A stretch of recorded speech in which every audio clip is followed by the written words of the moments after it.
biggest thing that I've experienced in my time at Southern Cross is what VET and VET learning can bring to the confidence of young people, irrespective of which course area they're working in or from.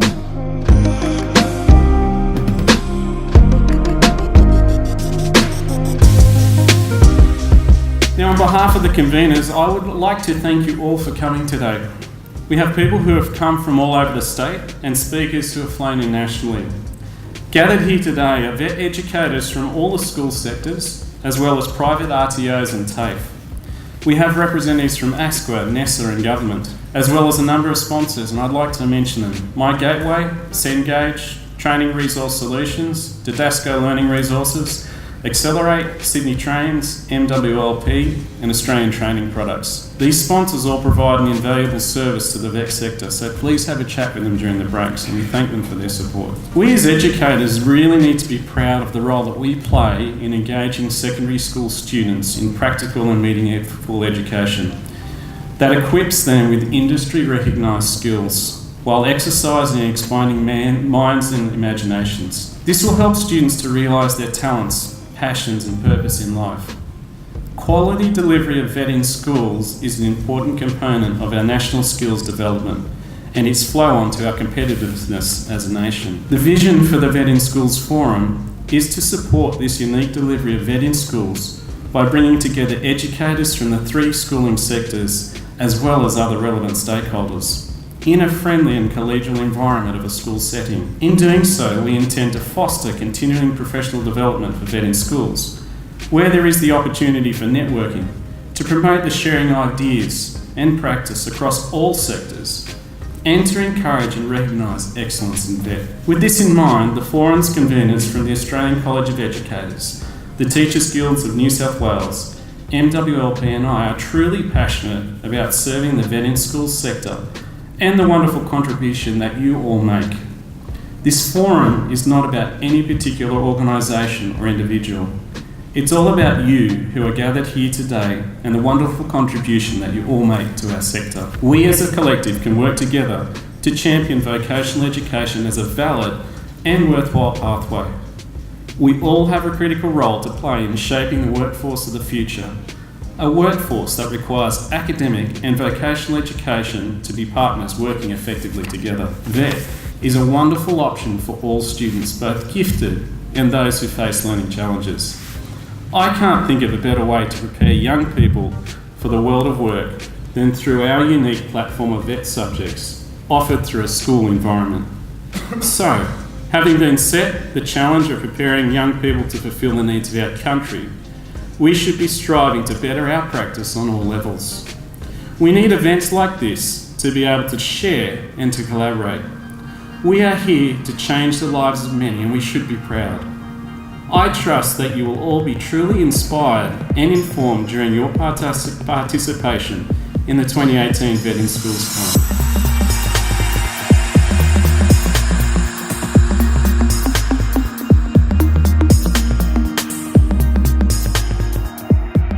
The Honourable Karen Andrews, Assistant Minister for Vocational Education and Skills, was invited to open the 2018 VET in Schools Forum as she did last year.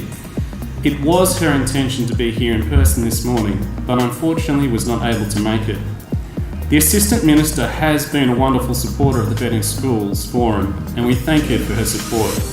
She has instead sent this video message for us this morning. I'm sorry I can't be with you in person, but I didn't want to miss the opportunity to address your forum. School is naturally the best time to share with students the opportunities that vocational education and training can provide them.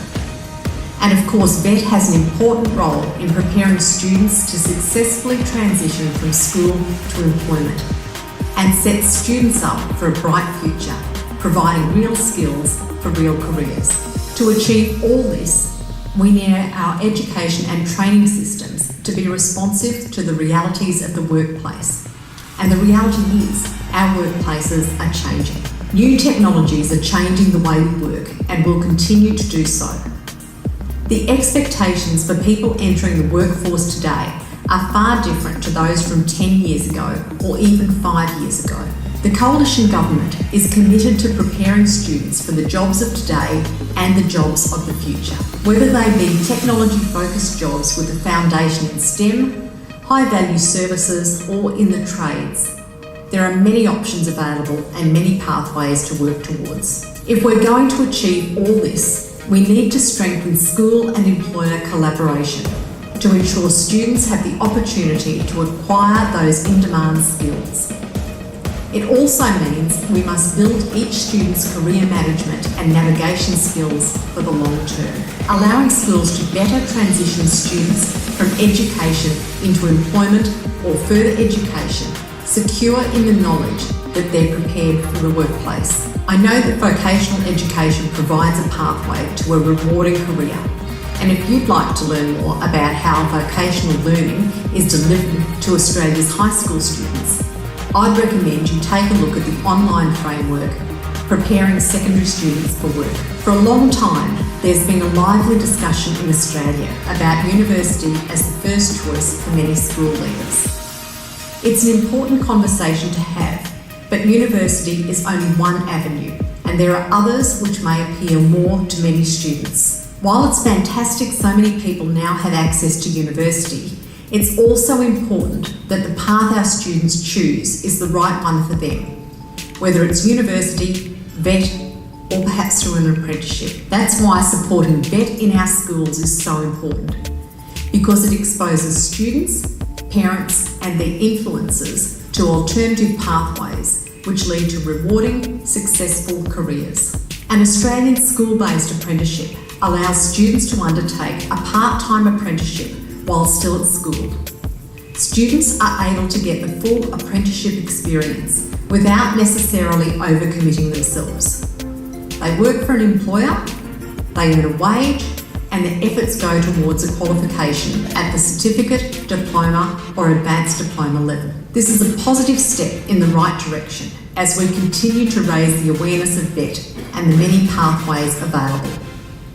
And the Coalition Government is committed to showing the way with the Real Skills for Real Careers campaign. This government-led initiative is a concerted effort to unify the sector around a core message that sums up what the sector is all about, and it's simple. VET is about real skills for real careers. The campaign also involves our VET alumni and partnered organisations.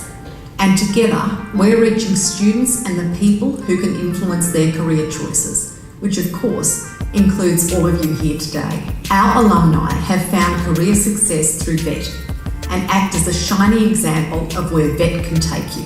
The message is getting through, and combined with other important policies, such as the Skilling Australians Fund, we expect to see the VET sector bounce back and the number of new apprentices to grow.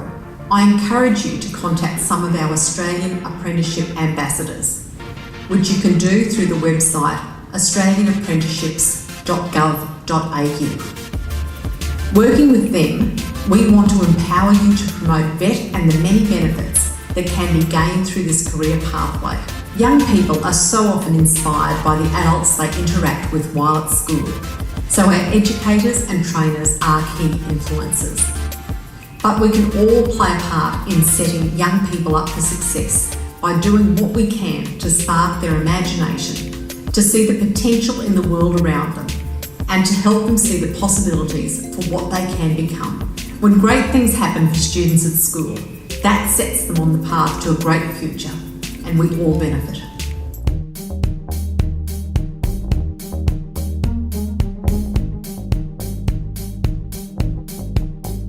But this morning, I'm pleased to welcome ASHLEE HODSON, who is part of the VET alumni. And she was the Australian Apprentice of the Year for 2013. So please welcome ASHLEE HODSON. So in 2012, I commenced a records management traineeship with Bankstown City Council. Prior to this, I'd been working in retail for a large retail chain and had enrolled in a Bachelor of Arts pathway to teaching secondary at Western Sydney University. A year and a half into my degree, I realised that it wasn't the right pathway for me. Not because I didn't enjoy the degree or the subject areas I selected, but because I was absolutely petrified of public speaking. Now, this wasn't just a slight fear of mine. This was a deep-seated fear that at the time I didn't know how to overcome. My fear was so bad that I would complete 10 weeks of a 15-week course, be sitting on a distinction or high distinction average, and I'd be required to give a presentation as part of my final assessment, and I just wouldn't show up. So you should be glad that I'm here today. I would throw away 10 weeks of hard work, all for one moment of being afraid to give a presentation. After a year and a half of doing this, I decided I still didn't have the skills or support network to overcome my fear, so I quit my degree.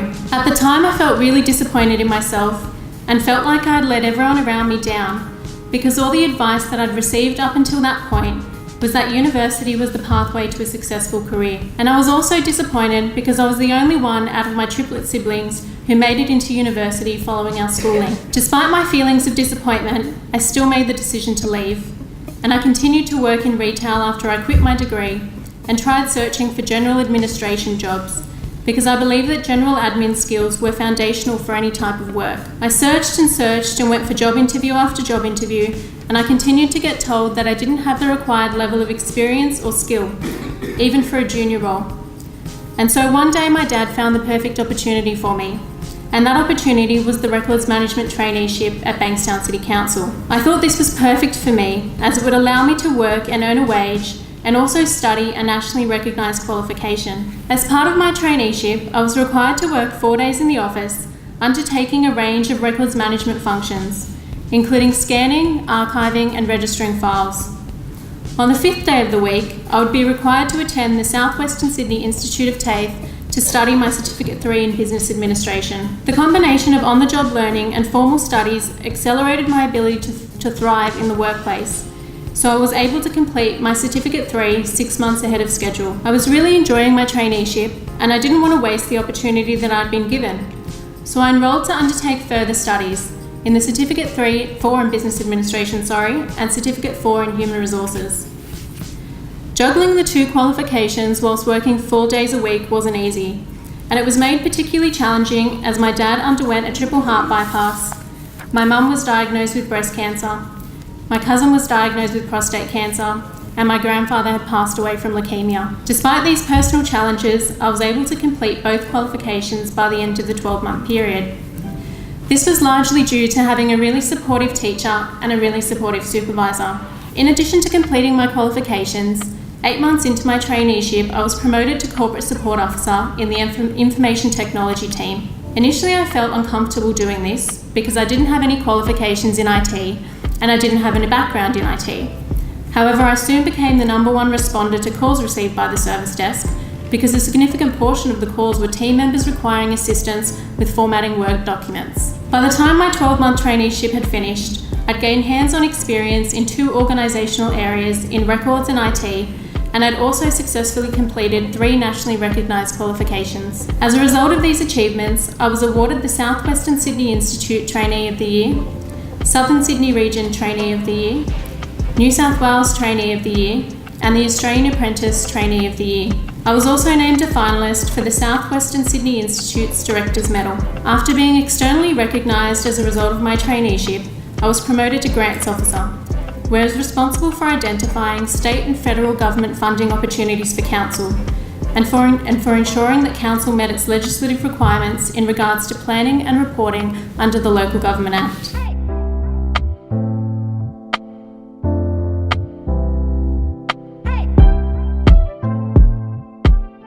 I remember we were being told that career advisors just don't get it. They don't understand vocational education.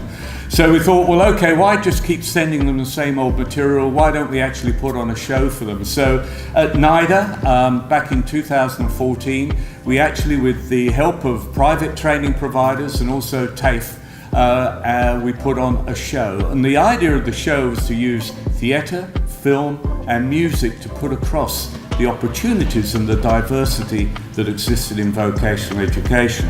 We've been doing these shows now for just over 4 years. We've done them to parents, we've done them to students from years 8 right the way through to years 12. So far in New South Wales, and I have to thank David Collins here today, they've supported this. Over 40,000 students in New South Wales have seen the Skills and Thrills show. And when we started doing it initially, we did it as a live show with a live band, and we worked with Clubs New South Wales to use clubs. So we did it at Wenty Leaks Club, we did it at Blacktown Workers Club, we did it at North's Club, etc., etc. And one of the things that we found, firstly we got parents coming along. And one of the things that we found on the research that we got back is that a lot of the parents did not understand some of the words, the mnemonics that we use, like TAFE and VET. What they did understand was the diversity and the opportunity that vocational education offered. We were then asked if we could take the show on the road, and so we had to convert it to cinema. So what we do now is that we will hire a local cinema, so for example in Tamworth, and we'll go up and put the show on in Tamworth, and we use film, a host, and we use people like Jessie to come along as ambassadors to talk to people, the students, about vocational education and indeed their journey.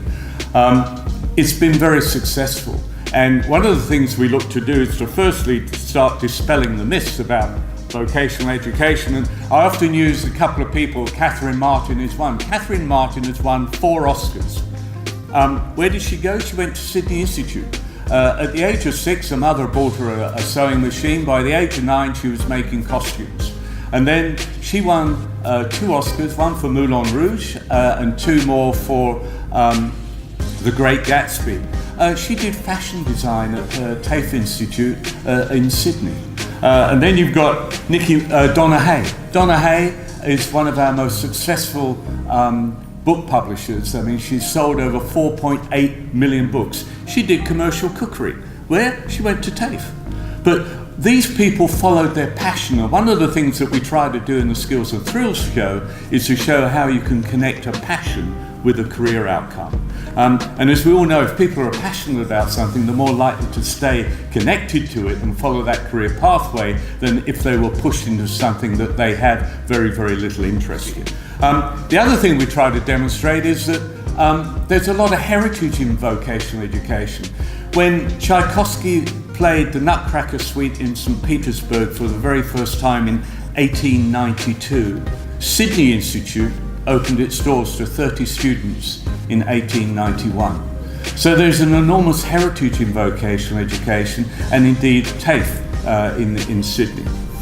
Next thing I'm going to show you is a quick excerpt on one of the things that we do at the cinema presentation, which is about agriculture. And what we try to do in the Skills and Thrills show is to inspire and get kids to ask questions. And to give you an example, we just recently completed some shows last week at Avondale College. I don't know whether you know Avondale College on the Central Coast. They have around about 3,500 to 4,000 students come in to a careers fair, and we use the church. You can get 950 or 1,000 people standing in the church, and we put on a show. We put on the show with a live band. It lasts for about 35 minutes. And I was, after one of the shows that we did in the morning, 3 girls came back because one of them had left a water bottle there. And I said, "Oh, so what did you think?" She said, "Oh, it was absolutely awesome. It's fantastic." I said, "What did it do for you?" And she said, "Well, I came here not knowing and having a clue about what I was going to do when I leave school." She said, "I still don't have a clue what I'm going to do, but the first thing I've seen after this, I've got so many choices, I don't know which one to pick." And that's what we try to do with this, is to actually highlight the diversity that exists within vocational education.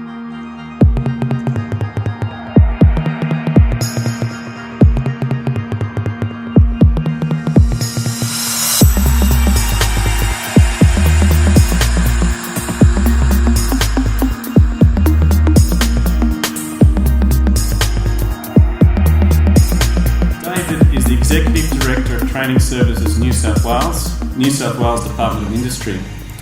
For those who are unaware, the New South Wales Department of Industry is responsible for government-funded vocational education and training in New South Wales, amongst many other things.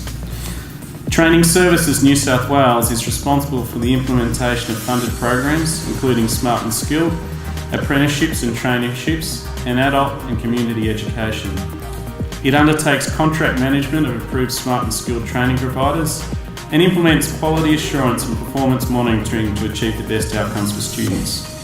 Like me, Some may have had the pleasure of hearing David Collins in connection with the New South Wales Training Awards. This is a wonderful initiative under the Directives Department. So please make welcome Mr. David Collins. I'd like to begin by acknowledging the Wongal, the traditional owners of the land we're meeting on, pay my respects to elders past and present, and extend a greeting to any Aboriginal people who are here with us today. We're coming up 7 days or so away from NAIDOC Week, and this year NAIDOC Week is on the theme Because of Her We Can. It is this year celebrating the particular achievements and the particular importance of women in Aboriginal culture.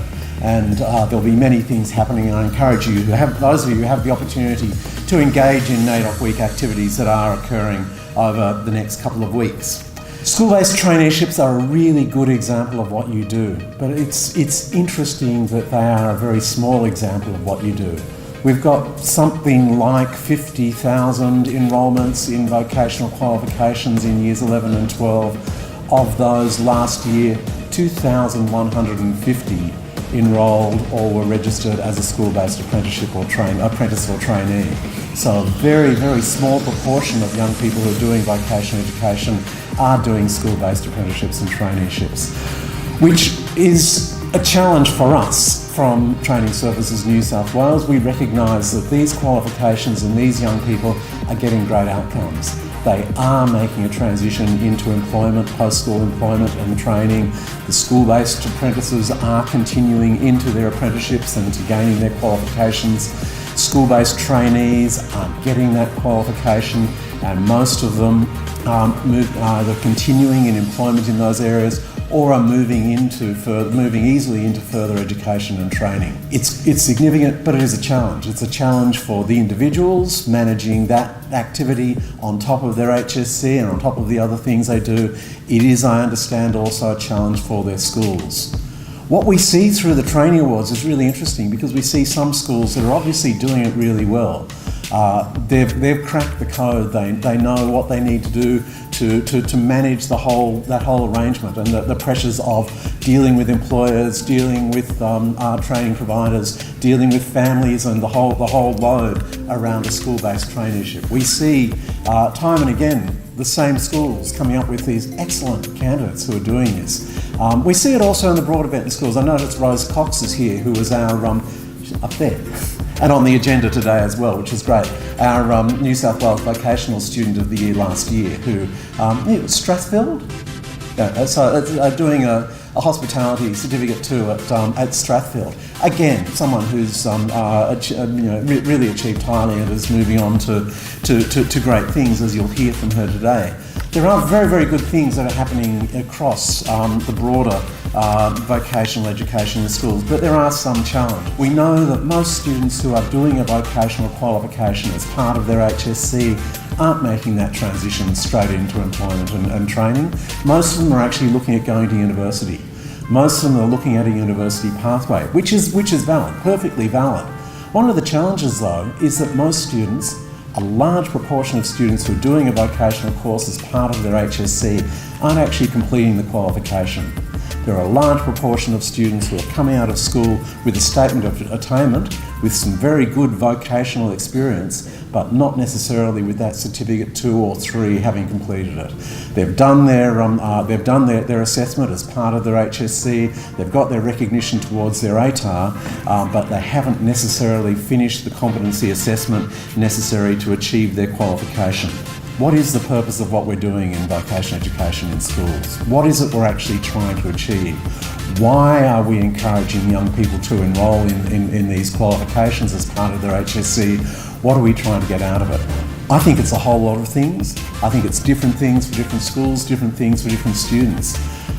All of them probably valid, but we need to focus on what the outcome is. We need to focus on how we support students to get the benefit from it, including completing that qualification and having a qualification that is going to do good things for them once they make that transition from school into employment.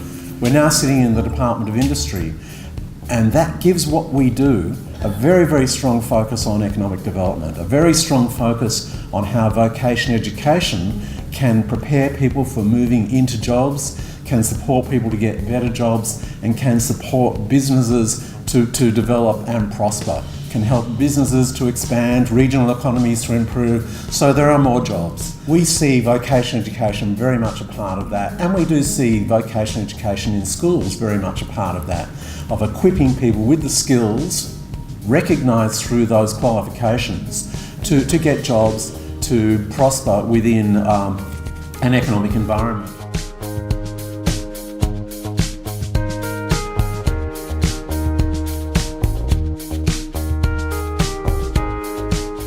MWLP is one of a number of providers that provides work placement for years 11 and 12 students throughout the state.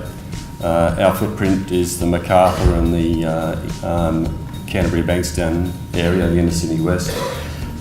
We work with about 70 odd schools and some TAFEs, and we also have about 6,500 students that we're required to place across 13 different frameworks. Last year I spoke at the conference about the importance of having ideas around connecting with industry.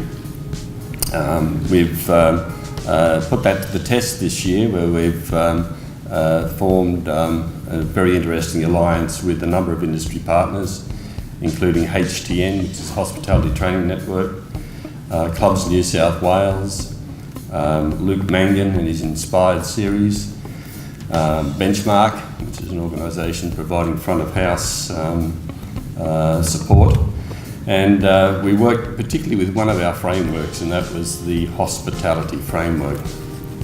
It's not the only one we're going to be working with. We've got other plans in place for working with that as well.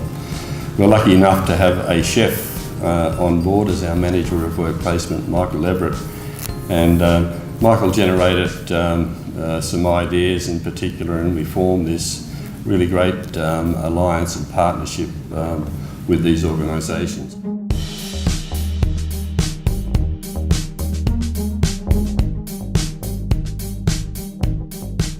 In terms of VET, while the AIS supports all independent schools, we also have an RTO which provides a very specific VET service to schools. So we act as the RTO for just under 3,000 students this year. Within the independent sector, there are a small number of schools that are RTOs in their own right. We also engage with those.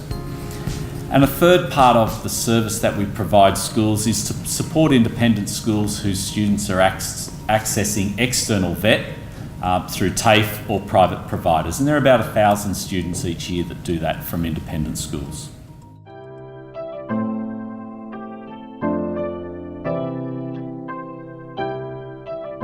I could speak at length about Southern Cross.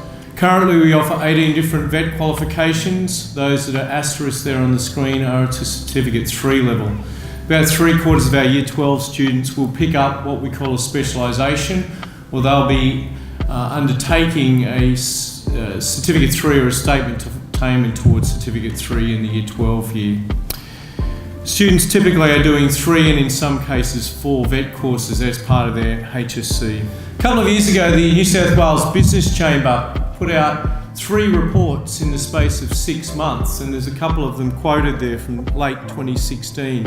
Whilst I read it and accepted a great deal of what they had to say, I was somewhat concerned that the criticisms that were being levelled at schools and school graduates and careers advisors may not be universally the case. And so I took an opportunity to contact Stephen Cartwright at the Business Chamber and to say, well, Stephen, whilst there's substance in what you've got to say and validity in some of what you've got to say, not all schools and school graduates are as you would suggest. And to the Chamber's credit, a couple of the staff came out and visited the college, and we've been in a conversation with them since, picking up the question around employability, and particularly to say, if we can demonstrate to the Chamber that in fact our graduates have those things that the Chamber are suggesting that graduates don't, would they be prepared to do some shared credentialing with us?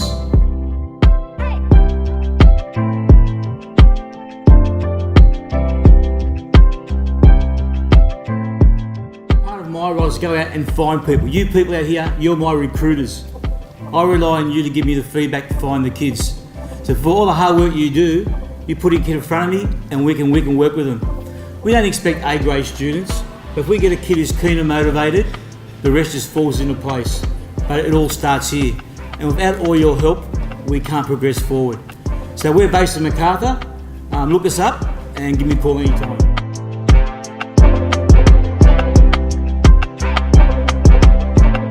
You have a really important role in data collection. It was one of my messages last year, and it's a really important message again this year.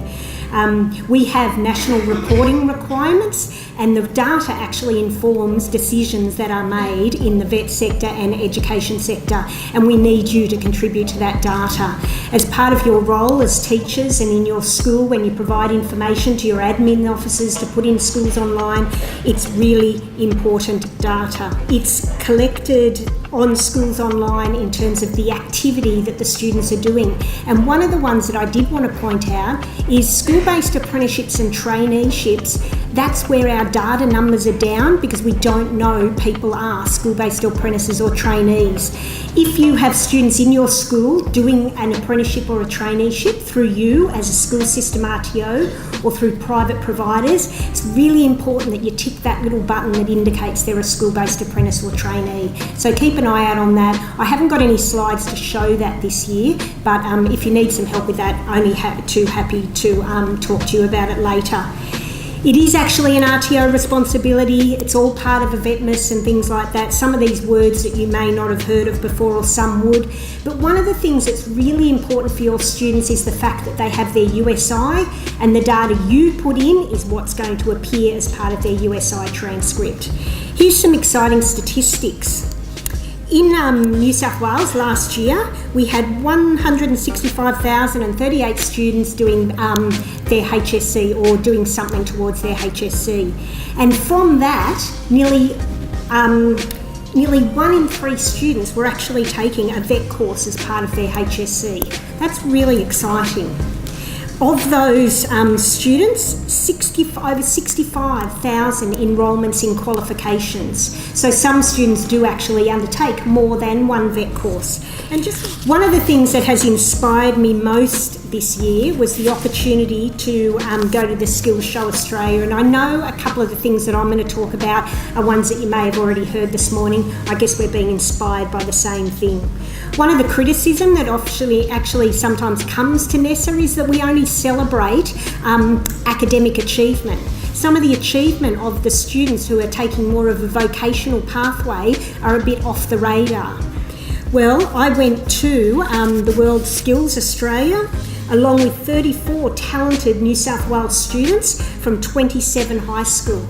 And they joined 500 other young people, talented tradespeople, and other secondary school students to compete in the live skills-based competitions. And we did congratulate the World Skills team. We wrote an article in NESA News. How many of you subscribe to NESA News? Oh, good. Lots more hands than I think there were last year. So maybe my promotion last year worked a little bit. It is exciting, and this is the way I can communicate that excitement with you is through NESA News. I'd love to ring you all up and say, hey, guess what? But it doesn't quite work that way. I couldn't fit the slide with all the schools and all the names on there, but there were those 34 talented students, and I know some of their schools are represented here today, and my heartfelt congratulations to them. A specific question. Anything to do with VET you'll find on one of our 2 pages. We've got our Stage 6 page, you get through from the 11 to 12 tab, or our Stage 5 page through the year kindergarten to year 10. And one of the other things that I'm sure a number of you are probably curious about is the New South Wales Curriculum Review. How many of you have been sort of hearing about it, talking about it, watching out, listening for it? A few hands around the place. A lot of people, when they think of curriculum, they think syllabuses, and they think we're going to change all the syllabuses. Okay? That's not what this is all about. It's bigger and more than that, and we need you to be involved. So it was announced in May by the Premier and the Minister, and it's acknowledging the fact that the world has changed since the last big curriculum review in 1989. That's not saying there hasn't been any reviews, because we've had the stronger HSC standards and a whole lot of other little things in between, but this is looking at the big picture from K to 12. to see that students are going to come out with the skills that they need post-school. We're talking kindergarten to year 12. Is what we are doing what the students need? Professor Jeff Masters, a few of you would have heard of him, he's actually undertaking the review. There's a team being put together and the terms of reference are currently being finalised. Some of you may have even been involved in the consultations of those because they have been out on the road. I can see a few people nodding. The terms of reference are being informed by the key stakeholders. They should be published sometime this month, I would say, so that everyone's able to see that. And there's actually the website where you can actually keep up to date on what is happening with the review. The timeline, people are quite curious about as well. There it is. There is going to be extensive public consultation, and teachers, community, industry, employers, they are key stakeholders that NESA and Professor Masters wants to speak with and engage with. So keep an eye out for those opportunities. I'd love to, it'd be nice if I had a song and dance or something for you to inspire you into the review. It is going to make a difference and we do want you to be involved. I was saying to someone before, it is going to be quite interesting. There's an election in the middle of it all. So that will be interesting, but they've planned the timeframes around that. One of the things you might have been following if you are a Twitter follower, I've got a Twitter feed you can follow. They've also got one for New South Wales curriculum. And one of the questions they're asking you, go in and onto Twitter, have a look. What is the most important question the New South Wales curriculum review should answer? Okay, that's a current conversation going on under that Twitter handle. So go and have a look. Add your thoughts. Be involved. One of the things that I was asked to do is think about what message would NESA give to inspire and skill, about inspired and skilled? And I actually asked my team, and this is what they said, asked me to pass back, and they knew there'd be a mix of audience. They said for students, VET as part of the HSC provides students with opportunities to develop their passion, be inspired for the future and gain skills so they are ready to kick off their careers. They will be inspired by teachers who are passionate and skilled in their area of expertise.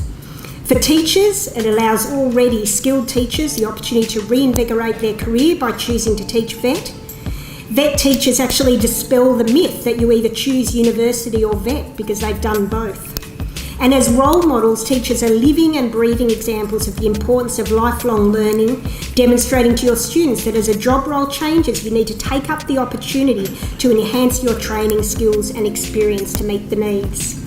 And then for the employers, they can inspire students to seek careers in their industry by providing positive work placement experiences and can be inspired by students who show a real interest in and passion for their industry.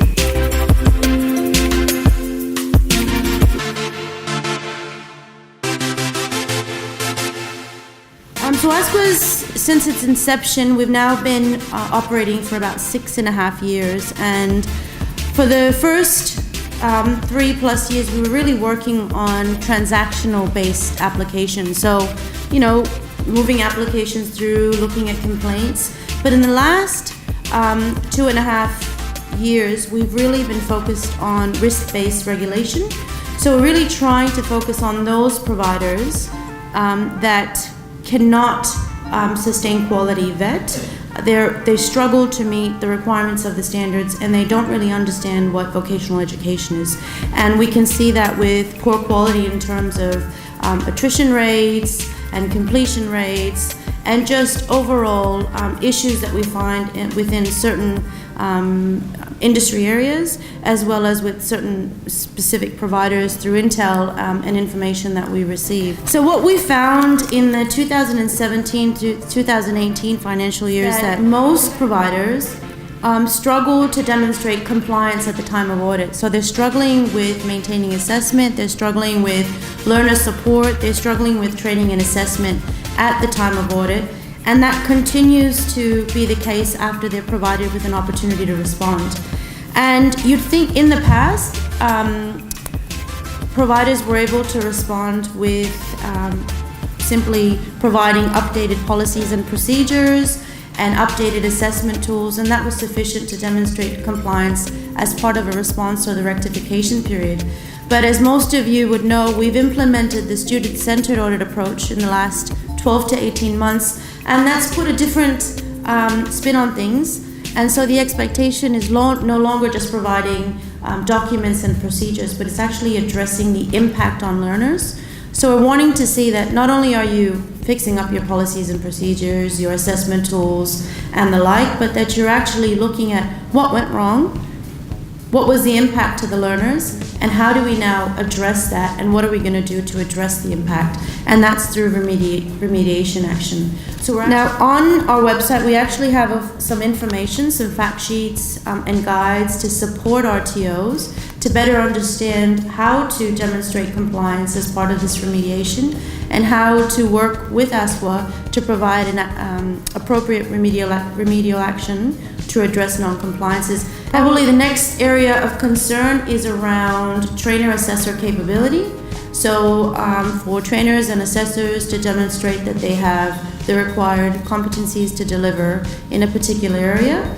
And that's not always that they don't have the ability or the required capability. It's more that they are not able to demonstrate it or provide sufficient evidence to document how they actually support those clauses.